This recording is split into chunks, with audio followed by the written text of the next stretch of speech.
It's Dan.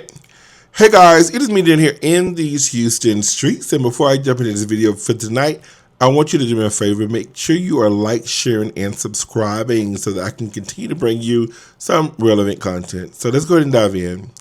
So this is going to be a really interesting segment. I want to share a testimony with you, and I really do hope that this really does bless you. Okay, so before I start here, I want to say something to you. Lean in. Nobody can carry your promise but you.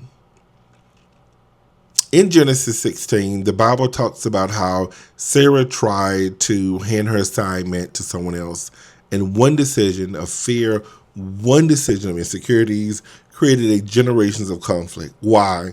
Because what God gives you cannot be outsourced. I remember, sitting in Statesboro, looking out of a window and feeling stuck. I literally got up, I go outside, I look outside, flying over me is a plane. And I just, at that moment, felt as if I had outgrown my surroundings. I'd outgrown my job, I'd outgrown some of my friends. I just felt like there was more to me than where I was. But how was I going to get there? And I have a feeling that some of you are thinking that tonight. But listen when I say this, God has you covered. I was, and this is crazy, right? God began to speak to me about Texas. And I'm thinking to myself, how am I going to leave Statesboro and go to Texas? And every year there was a meeting that we went to in Miami. And this year, my boss had a conflict, so she couldn't take it. So I went. So I am in Miami for the first time, guys, my first time on a plane. And I am at a table, and all of a sudden I hear God say to me, go to the elevator. I get up, I go to the elevator, no questions. And then when I get to the elevator, God says, don't take the first, take the second. I get into the second elevator. In the second elevator is the HR director for Snelling Corporate, and also it is a regional manager who's over the Dallas market. They had just seen me get an award.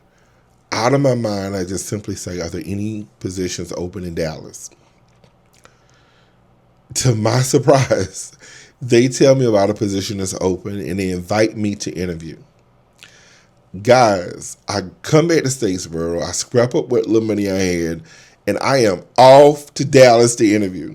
I get there, I get lost, I hate driving, I missed my interview, it was on a Friday, I had to stay over the weekend. Monday, I stayed so late that the company, in Statesboro had decided they were going to end my assignment when I got back. But I interviewed. And I come back to Statesboro and I'm sitting there thinking, God, why did I go to Dallas? Now I'm going to be out of a job.